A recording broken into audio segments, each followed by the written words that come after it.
Would you pay more to sit near the front of an airplane? Airlines are now charging for it. Are you buying? Now, on the Brew.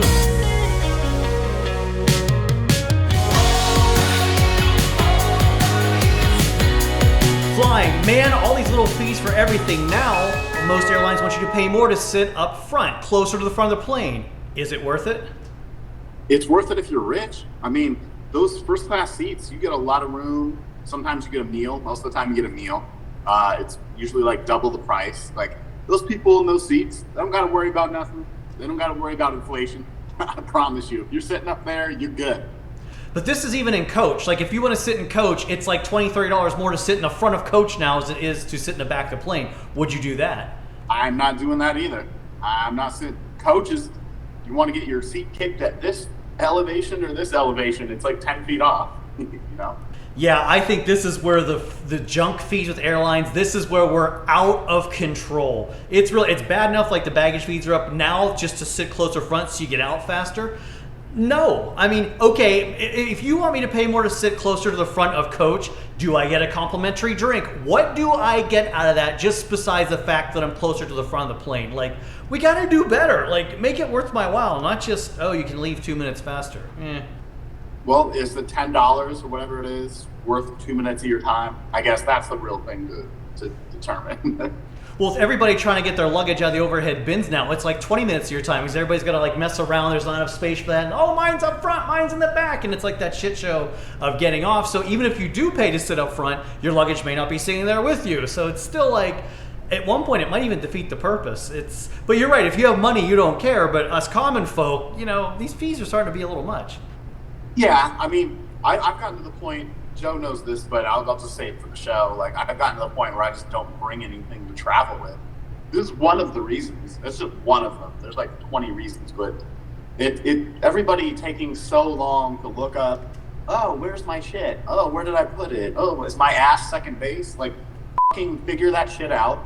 Know exactly where it is. Immediately, as soon as the plane lands, grab it. Like, get out of the way. Because everything's getting more expensive, so more people are putting shit up top. I'm now at the point where I'm just putting a bag under my seat. I haven't traveled with even a carry-on in a long time for this reason. Yeah, that's what I try to do too. I try to just carry a little carry-on that I can handle with me and make it easy. Look, this is the airline's fault. That's why getting on board a plane and flying is such a mess. It's airline greed on all of them. It's not for you, the passenger. It's for them to make a buck, and none of them give a crap about you as a passenger. As long as they can squeeze $1 out of you and charging for a seat is a fine way to do it. It should be illegal, I think. Where are our leaders in Washington to stop this bullshit? They don't do it. Where's Pete Buttigieg? What does this guy do? He is such a waste of... I'm in charge of transportation, yet these people can get away with murder. How is this illegal? Put the full price of ticket and let's move on. I went on a tangent there, but you guys know what I'm thinking. You did, actually. You're on the same tangent that he's pretty much been on every time you watch him. But I feel like there's some stuff that's going on behind the scenes where you're exactly echoing the same points. Well, and that's why these airlines are doing it, because they can get away with it. Washington doesn't stop them, so if you let them go for it, they're going to go for it. Yeah, well, hey, get both parties to agree instead of just one. Oh, well, good luck with that. There's your problem right there. Yeah, you can shoot it out. I'll definitely shoot back. Yeah, you're definitely right. That's definitely part of the problem. But look, our viewers have lots of answers on this one and lots of opinions and lots of rants as well. So what do you guys think? Is it worth it to pay more to sit in front of the plane? Titletown Unit says, we prefer the last row. Let everyone who wants to run off the plane go. We just sit and chill. Randy says, yes. Rock Guitar says, we are in need of a more egalitarian society. Enough said. Nicole says, hell yeah. Chris says, nope. If I'm flying somewhere, it's a vacation and I'm in no hurry. Also, it's not as long as driving, which I prefer. Okay, so he's on vacation mode. So he's like, all right, you know what? I'll sit back and chill. You guys, you make an idiot of yourself. All right. He makes a good point. So the reason I'll say he makes a good point is because most people kind of fall into that category. If they're really trying to get into vacation mode, you shouldn't be stressing about little stuff. But the devil's advocate part of that is people like me. So where I have scoliosis and I can't sit down for that long, as soon as the plane lands, I'm taking my seatbelt off and standing up most of the time. If it's a short flight, fine. But I can't go, a cross-country flight. When I go to see you, like, That's a 4 or 5 hour flight. I have to stand up because my back is in pain. So there's a different answer. And I know I'm not the only one. I'm using myself as an example, but there's a lot of people that fall into the same category. So yeah, the general answer is his, but there's also that other answer where there's a lot of people that fall into the category that I do. Well, we got lots more answers. Let's see where more people fall. Hopefully not in the owl. Matt says 2 reasons to sit up front. 1, less engine noise. 2, you're in front of the fuel tanks in case of a fire. Is it really quieter to sit in front of an airplane? Never thought about that. And then let's not think about things exploding. We don't want to do that. I was gonna say you're talking about the way worse scenario. Yeah. I think everybody that answered, including you and me, wasn't thinking about that. Explosions are cool, just not when I'm involved in one. Yeah. Nicole says, front. Courtney says, we have nothing worse than waiting for 150 people in front of you to get their bags and stumble off the plane. We want to be the last ones on, first off. Heather says, I would pay more to sit near the front, but it seems all airlines are now making you pay an extra fee to even choose your seats in the back. I feel that I paid for a seat. Let me pick it and sit with who I am traveling with. The extra fees are getting out of hand. And finally, Matt says, I have flown enough on United to where I get economy plus seating automatically and discounts on first class if they're available. I take advantage of these when I can. If you have tight connections, then I suggest paying the fee. It sucks, but not as much as not making your connection. Oh, well, connecting flights, now that does change the equation a little bit because, yeah, that could ruin your day. It can, and it's a valid point for this. I'll go on an aside here for 1 second and say, if you have a connecting flight, you probably shouldn't be flying United to begin with. But it is a valid point because you need to get off the plane first. People don't think about how much time you save if you're at the front versus the back. Now, if you're at the back and you don't have to get to anything right when the plane lands, that's a big difference. Say, even throw out all the scenarios that we just talked about and say you're just landing day of and going to a concert, but you have a couple things to do. You need to get to the hotel. You need to go do this. You have lunch with a friend.